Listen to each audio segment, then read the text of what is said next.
What's going on, guys? After a long hiatus, I am back giving you more TV content. And today I want to talk about Stranger Things and five of the biggest criticisms fans and critics have about the show, and whether I agree or disagree with them, and to what level I agree or disagree.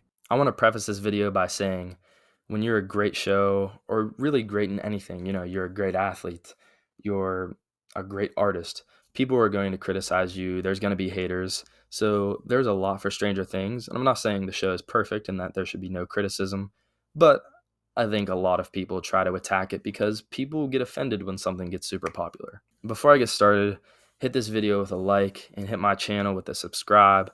I have a lot of Stranger Things content and more content for other shows and movies coming soon. So first, one of the biggest complaints we see again and again is that the Duffer Brothers, the writers of the show, are afraid to kill off main characters. I think this criticism has some merit. Certainly, through 4 full seasons, they haven't killed off a real core member of the group. I'd say the closest to a core member of the group they've killed off is Billy. In season 3, at that point, he had been in 2 of the 3 seasons. So he was a pretty main character to the show at that point, but he wasn't part of the original crew, to be fair, and he wasn't a very central character. I mean, he was still probably only in the top 15, not like the top 10 main characters. But yeah, aside from him, looking at the core 4 group of boys, looking at Eleven and Max, looking at the older age group of kids, looking at the main adults in the show, there haven't really been any of them that have died. There have also been several main characters that have been brought back to life, and I'll briefly go over each one of those. So first we had Will in season 1, who was believed to be dead, at least by the people in the show. The audience probably had a feeling the whole time that something was up and he wasn't actually gone. But nevertheless, Will was technically brought back, and I think this was very good. It was essential to the plot in season 1. Obviously, these are all essential to the plot, but I'm saying it was well done within the plot. It was necessary. The next character that is brought back to life is Eleven. At the beginning of season 2, she is back with Hopper hiding in his cabin to stay out of the sight of government. This one is a little more questionable, not because I don't think Eleven should have been in the show moving forward. She's the main character, but just the actual logistics of how it occurred, how she actually came back. I know they just showed her that she got teleported to the Upside Down. There's theories that she did that to protect Mike. She knew what was going to happen. She knew people were going to come looking after her, and she didn't want him to be associated with her in that event. So she teleported herself as she killed the Demogorgon. And there's other theories floating out there as well as to why she went to the Upside Down and why it didn't actually kill her, why she was just able to walk back through, I don't know, a half hour later or something. I myself find it a little mysterious, and I should look into more theories about why exactly this occurred. But nevertheless, I think you had to bring Eleven back, and the reunion made it that much better as well. I think overall, I don't really have a problem with Eleven being brought back. The next one is Hopper. And I think each one gets a little more and more questionable, because I think Hopper being brought back is more questionable than Eleven. Would I have brought him back? Probably not, actually.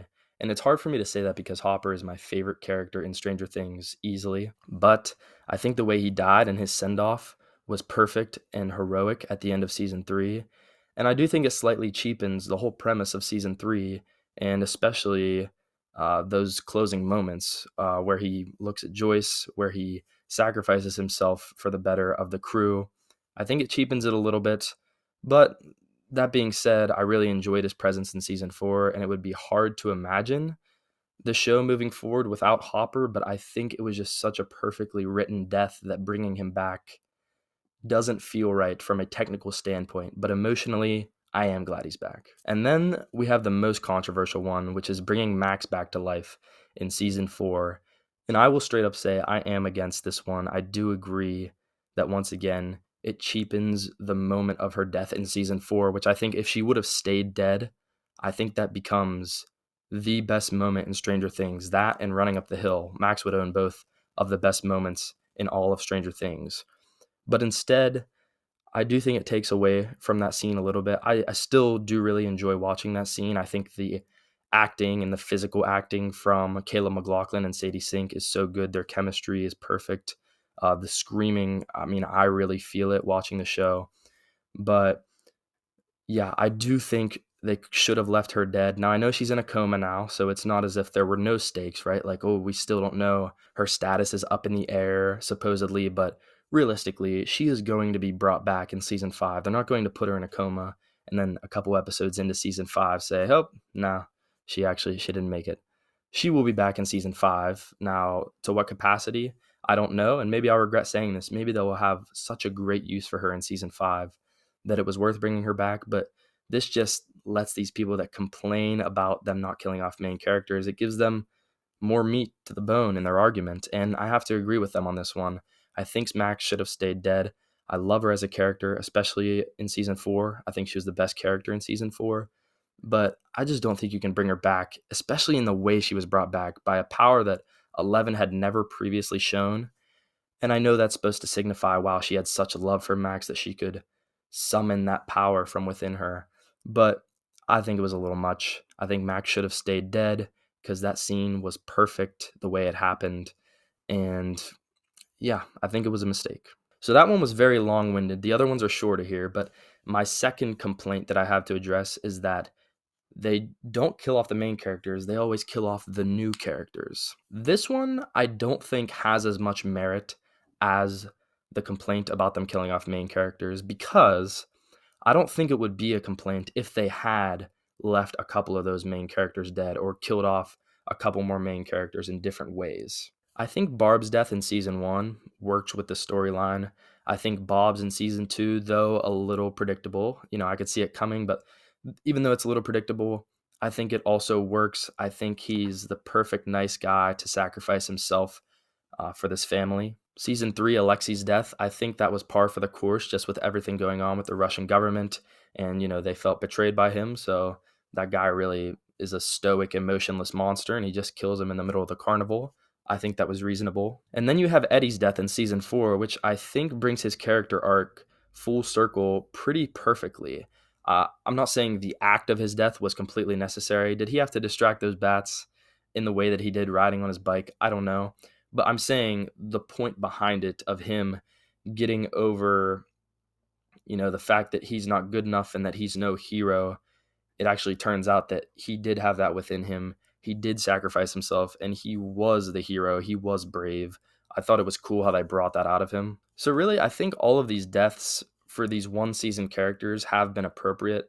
I think it's just been overshadowed by the fact that they haven't killed off main characters. So, I don't really have a problem with these one season characters' deaths. I have more of a problem that they only do this and not killing off the main characters, which I think a lot of critics could agree with. Now, the third criticism of Stranger Things, which I am very against, is that the Lost Sister episode in season 2 is awful and ruins season 2. Now, look, I'm not going to sit here and tell you that The Lost Sister is a top 10 episode, even a top 20 episode.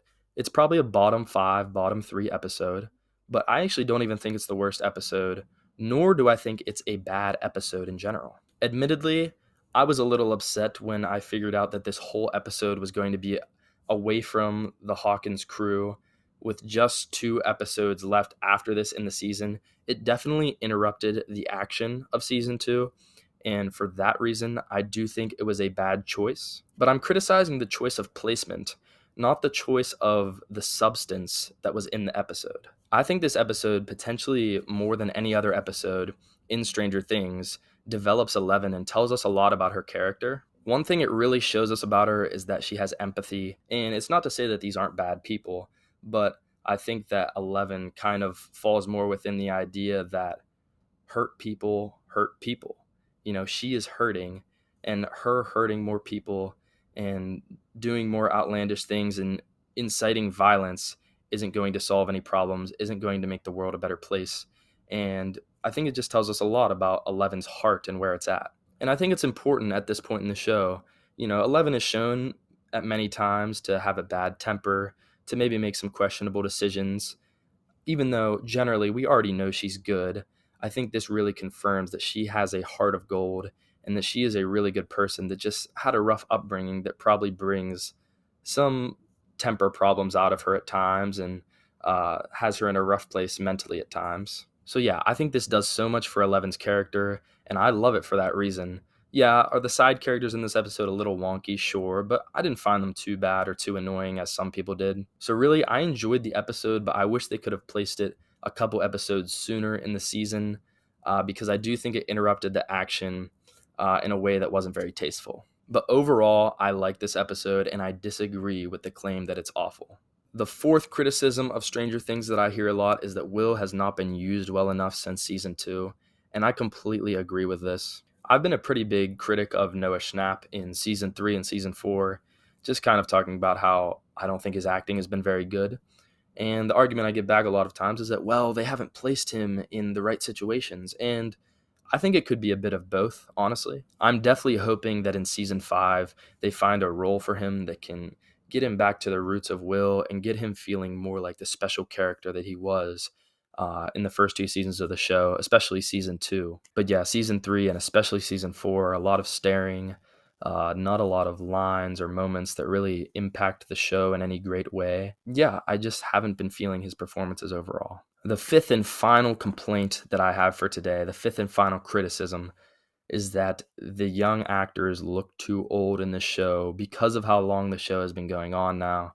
And man, I must tell you, I disagree with this one. I hate when people say this. Now, don't get me wrong. Yes, the timeline of the show and the timeline of these kids' actual lives has not perfectly aligned. And yes, they are now playing younger people than their age by a few year gap. But in comparison to other shows and movies where actors are playing people of a certain age, this gap still really is nothing out of the ordinary. And in fact, it's less than the usual gap in many cases. Season 4 is obviously the worst of the gaps. And for example, at the time of filming season 4, Caleb McLaughlin was about 19 years old. A freshman in high school is 14 or 15 years old. This gap is not too bad, and keep in mind, Caleb McLaughlin is the oldest of the youngest kids. At the time of filming season 4, Noah Schnapp was still about 17 years old, I believe. So he really wasn't even that far off from these kids. He still would have been in high school. The point I'm trying to make here is that the gap has been blown way out of proportion, as if these kids are so much older than the age in the show, and that, wow, they can't even pass as anything close to a high schooler. I think they all actually look like high schoolers in the show.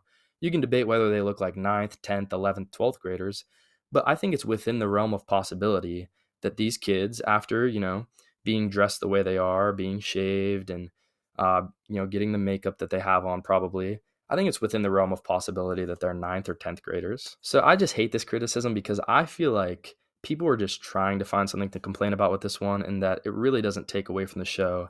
It's not as if they look like they're 30 years old in high school. And trust me, I've seen multiple shows and movies where it does bother me because I'm like, there's no way people actually believe this 30-year-old is 16. But I really don't think it's like that in this case. It doesn't strike me that way at all as I'm watching it. And I think it's a little bit of a ridiculous criticism. Now, look, the delays have been hefty again going into season 5, and it could be a little more noticeable now, even, but I still don't think it's going to affect my viewing experience. Like I've said, there's so many shows where the actors are 10 years older than the high school age they're supposed to be playing. So I really don't think it's that big of a deal. I think all of these now young adults still look pretty young for their age. So I really don't think it's a big deal. So, yes, these are the 5 criticisms of Stranger Things that I see a lot and my responses to them. Let me know what you think, if you agree or disagree with the claims, if you agree or disagree with me, and I'll be sure to see you next time.